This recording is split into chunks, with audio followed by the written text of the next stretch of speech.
What's up, everybody?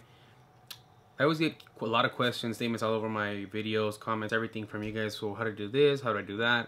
You know, every question that I've received is something that I think all you guys like want to know, or you know, everybody, like, it's a common thing. I'm just gonna go off, read everything, answer all the questions, see everything that I can answer for you guys. Hopefully you guys like this video. If you guys do end up liking this video, please be sure to hit that like button, comment, share it, subscribe. Okay, so just to start off, I got one by a question from Swimmerfish. If I only want to go online when there is a surge price, how would I manage that? Would I have to do fair estimates? I think he meant fair estimates until I see a surge. So basically, on this type of scenario, that's how I used to think when I first started. I figured, you know what, if I want to maximize my money, I could just work when there is only surge pricing. Why? Because I'll get the most amount of money from it. So I figured, yeah, why not, you know. However, it doesn't work like that. As much as you try to control it, you can't. Sure, you can get an idea of it based on where you live, depending what city of the United States you're at. You can tell whether you're busy on Friday night, Saturday night, mornings, like between 5 and 7, or between, you know, 9 p.m. and 1 a.m., 2 a.m. So you can't really control it. I just suggest that you, whatever schedule you maintain, try out all different routes, try different locations, and see which one works best for you. And that's the one I tell you to just stick with, because that's usually worked for me. If I tried a certain location and I didn't see that I make that much money, then I would just avoid it and try a new one. David Ben Cosme, whatever. Sorry, bro, if I mispronounced your name, but it says, hey man, I'm a Miami driver. Today I got stopped at the airport and got 2 tickets at $1,000 each. I'm freaking out and I don't know what to do. Please help. The ticket was not for not having a hack license and for false employment, which means the same thing. Please help me, man. I have to pay my bills and I don't know if I can or should do Uber again because of this issue. I can't afford to pay that ticket. Well, I've told many of you guys before, you guys do get updates from Uber itself. I've mentioned it many times on my videos. Just avoid the airports at all costs. Airports are pretty heavily regulated and they're really strict with everything that goes in. They're trying to make money off of everything. Just avoid it. There's really nothing I can do. It just sucks that you got those fines. It has happened here in LA too for a couple of Lyft drivers, but for the most part it doesn't really happen. So I suggest just avoiding it and sticking to something else.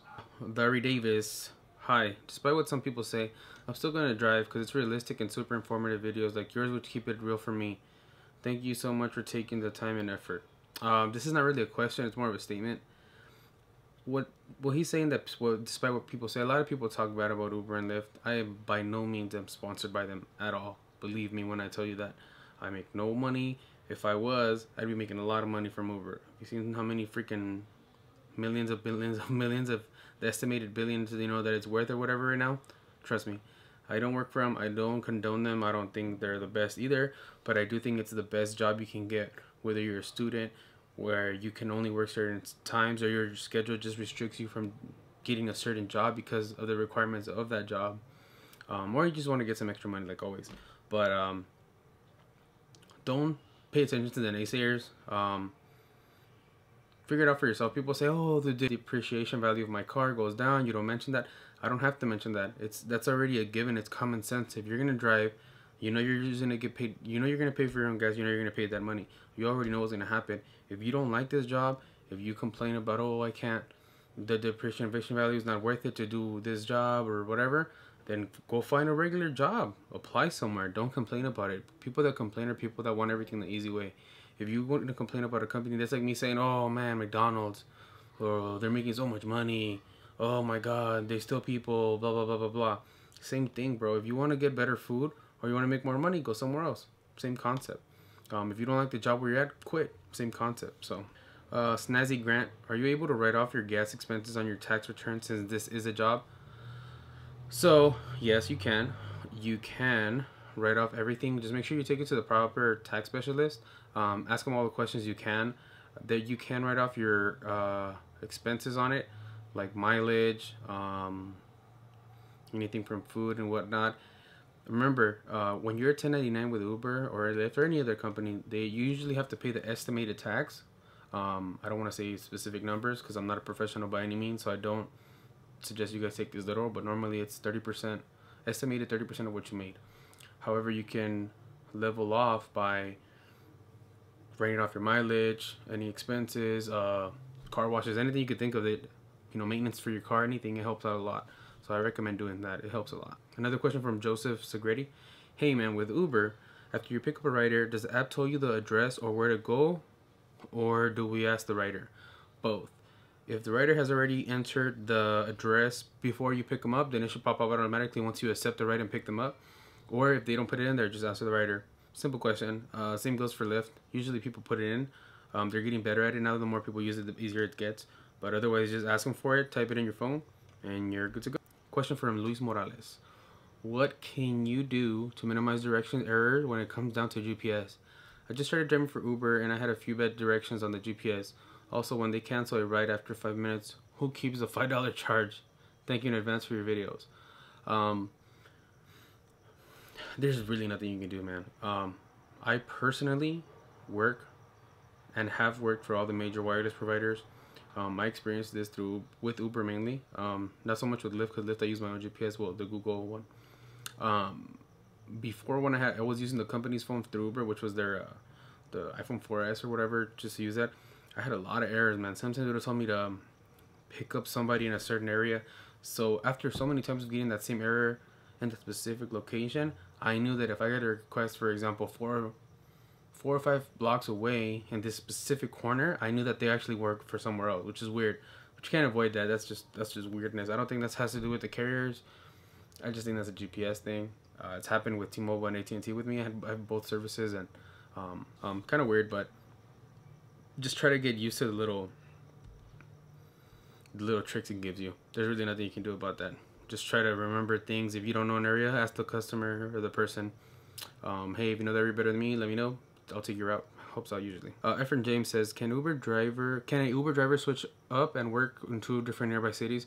It depends where you're at, what part of the city or what part of the United States you're at. Here in LA, even though I applied for here in LA, I'm able to go to Long Beach, all the way to Santa Barbara, even to the Island Empire. It just depends where your city's at, and they'll let you what your, I guess, their territories where you can drive. So it just depends. Just make sure you hit up your Uber partner at your city, and they'll tell you exactly where you're at. So that'll probably help out the best. Michael Cohan, this guy, shout out Michael, I know you watch a lot.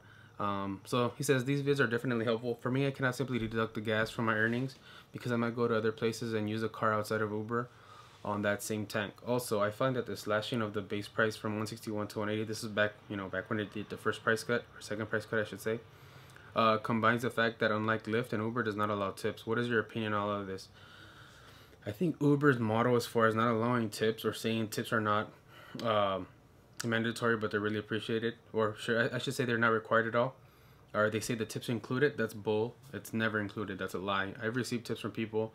I've taken them when they offer, of course. People say, oh, can I give you a tip? I just say, you know what, it's not necessary, but if it's really appreciated if you can. I never ask for it. As long as you give good service, people will tip you.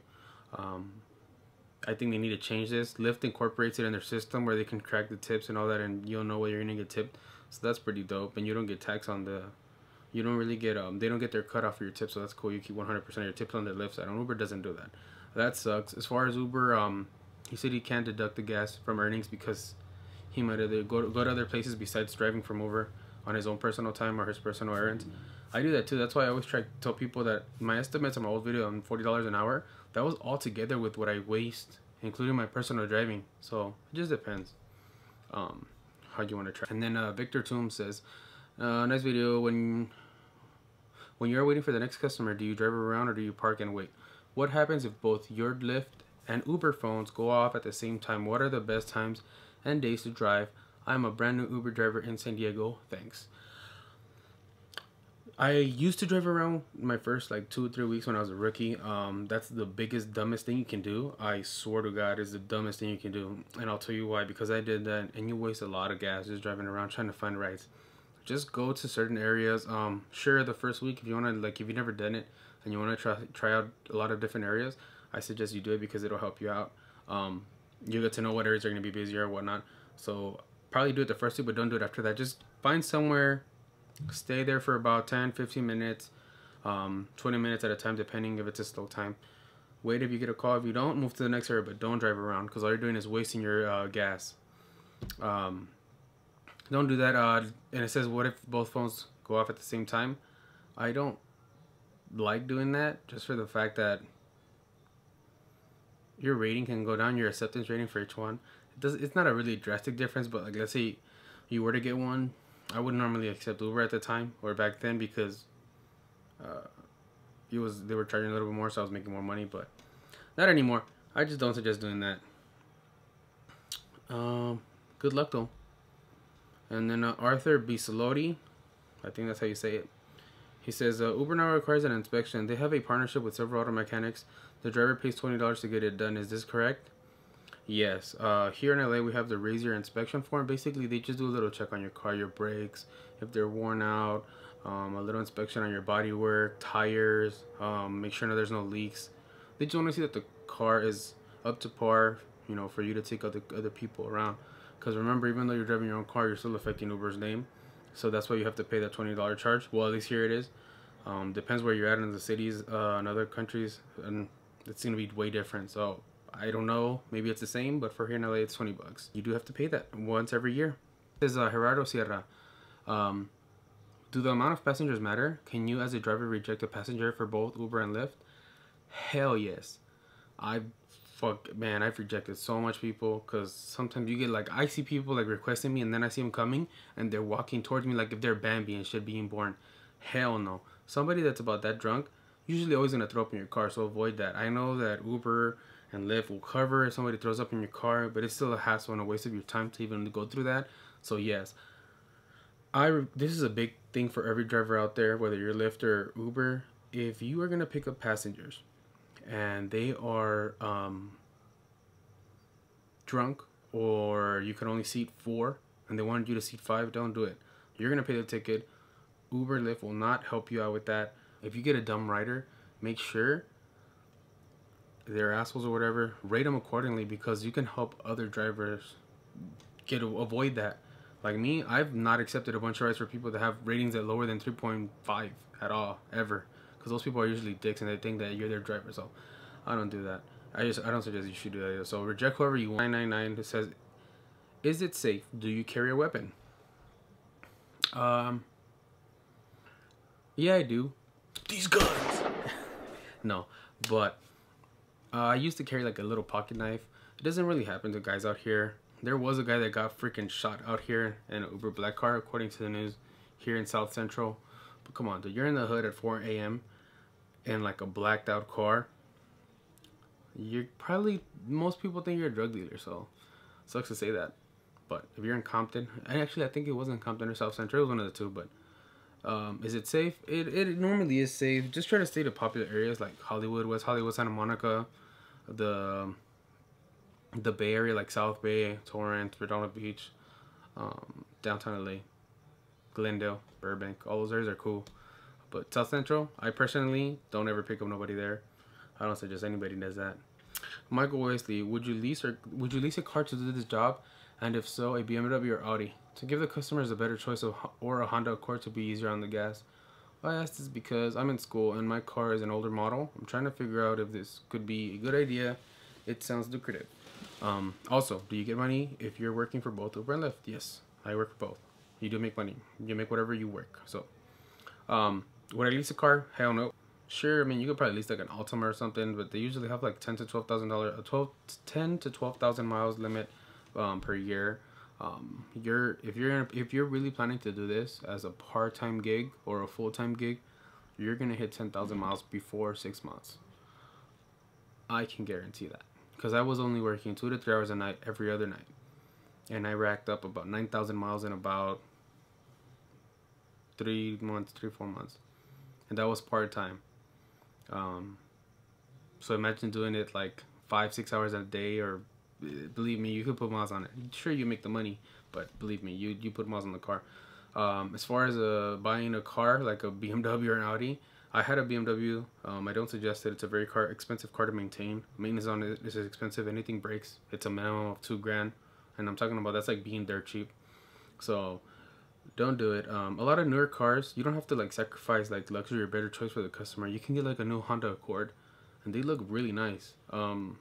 and they're cheap. They're like you could finance one, a 4-cylinder, for about 25,000 after financing and everything.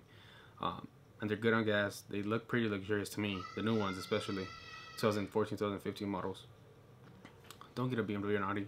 If you have the money and you want to waste it, sure. But if you're gonna spend that money, might as well get a BMW 750 Li and sign up to be Uber Black. Get more money. Jeremiah J says, thanks for the video, LA Ticket. We need to pay Uber $10 a week for the phone, correct? Or is that wrong? Yes. You need to pay $10 a week if you have their phone. Sometimes that might be the cheaper route for you because they deduct it automatically out of your weekly earnings. If you don't want to get a data plan and just use their phone and use their GPS, so you don't have to worry about going over data. If you're not a smartphone user, by all means keep using it. It's probably your best bet anyways and cheaper for you. Otherwise, just use your own GPS. Google Maps works pretty well. You can get Google Maps on both iOS and Android. I don't suggest Windows phones at all. They're pretty complicated. Well, they're not complicated if you know how to use them, but for this type of job, I would just recommend iOS or Android. It says Latanya Tolliver. Can I have a person to ride in the backseat for my own personal protection? I have a daughter that if I'm already out... I have a daughter. What if I'm already out and I have her with me? What do I do then? Don't sign on if you're with your daughter or anybody, number one. Number two, no, you cannot carry another person with you for your personal protection. You just cannot. I'm sorry for that, but it's just you and that's it. Dave K, last question. So when I get my iPhone, I can go to any city and still get jobs, right? Or do I have to stay in my own town? Like, what if I want to go out of town where there's a bigger city? Will they let me do this? And thanks for your help. You must sign out. If you live like in a city where they do not do Uber and you're trying to go out to another city, you must sign up through that city. Once you sign up, you get approved. You should be fine. But if, like, let's say for me, for example, I'm in LA and then I want to work for, you know, San Francisco or something, I can't. I have to send them an email, switch me over, or sign up in the other cities. So that kind of sucks. But if it's nearby cities, like I said, from here to LA, or if it's within your territory, you should be fine. Otherwise, you have to sign up through the other city. It's from Jason Chapman, commented, how do you like the new Lyft stash design? Is not the fuzzy pink thing. I think it's the best thing. But yeah, the new design's better. It seems more professional in my opinion. So if you guys like this video, please be sure to hit that like button. Subscribe for more tech related videos. Anything from rideshare to technology and anything. Thank you guys for watching. Peace.